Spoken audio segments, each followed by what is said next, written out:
Hey there. Today's topic is what riders to choose on your disability insurance policy. Um, these policies can be complicated. Again, this is a legal contract, so each company writes their policies a little bit differently. It seems like there's a bit of a cat and mouse game in the industry with base benefits per occupation class.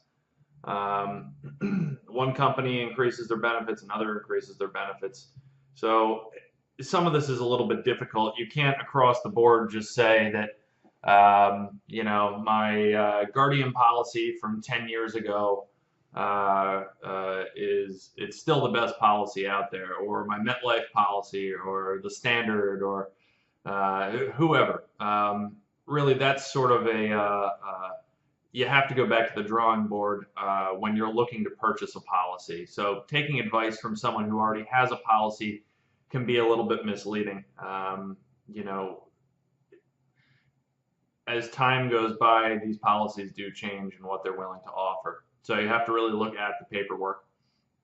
And my job as a financial planner is to go and do the research for my clients. So I put together a list, at least of what I think should be in a disability policy. If I'm selling one, these are the things I'd like to see somebody put in there. Um, why they come without pieces and you have to select them all. I believe it gives the company leeway if there are any exclusions to the policy due to medical issues. If your health isn't as good as maybe Superman, they might cut a few things out, and if they were in there and eliminating them might make it a little more difficult versus just not allowing you to add it onto the policy. So here's what I've got. There's a future increase option referred to as the FIO. Um, that means you're buying a pot of gold on the side that if your income goes up, you can tap into without having to reprove medical insurability. So hypothetically, you're in your best physical shape when you're young, and as you get older, things happen. Maybe you get into a car accident, maybe you trip and fall, you see a doctor, definitely. And through the years, who knows, maybe you have to take medication, high blood pressure, diabetes, you name it, anything can happen. That's life, and that's how it goes. So the future increase option is important because you're locking in your medical rate. Now, obviously, if you've got problems today and they resolve, you may not want to use that. Maybe you want to go through underwriting in the future and actually get a better base policy as well. Um, Something that can be figured out during the process of underwriting. FIO always, if it's available.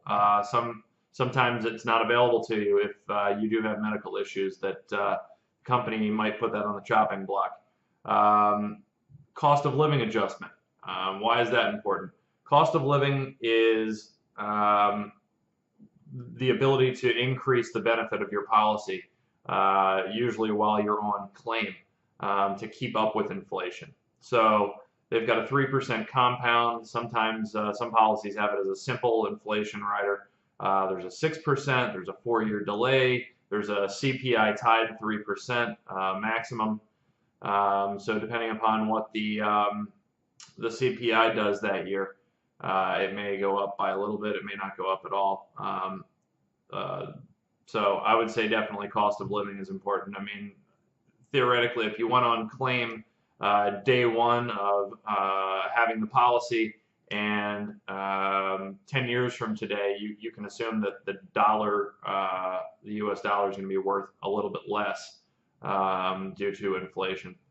Another one, residual disability benefit. Why is that important? Residual disability is it's sort of a misleading title to a certain extent. It can be residual disabilities. So if you get sick and it's this ongoing thing, maybe you go back to work, you come out of work, it'll pay out of that. It's also sometimes referred to as a partial disability benefit.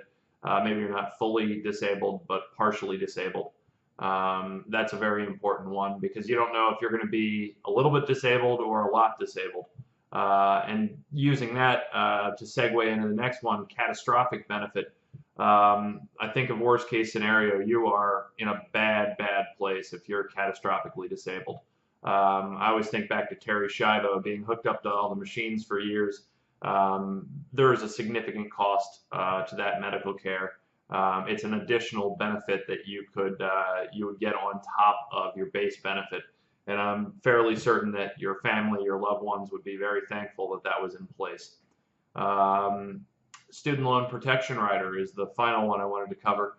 Um, if you have student loans, like most people, you come out of medical school, you go into residency, maybe fellowship. I've seen all kinds of crazy things with large dollar amounts. Well, let's role play it out. You have your disability policy to cover your income because you need your income to pay all of your bills. Well, your student loans are your bills as well, and they're not just going to go away because you're disabled. So this will help pay that. It's an additional benefit as well. Hope that helps. Any more detailed questions that you have, give me a call, shoot me an email. I'd love to answer them.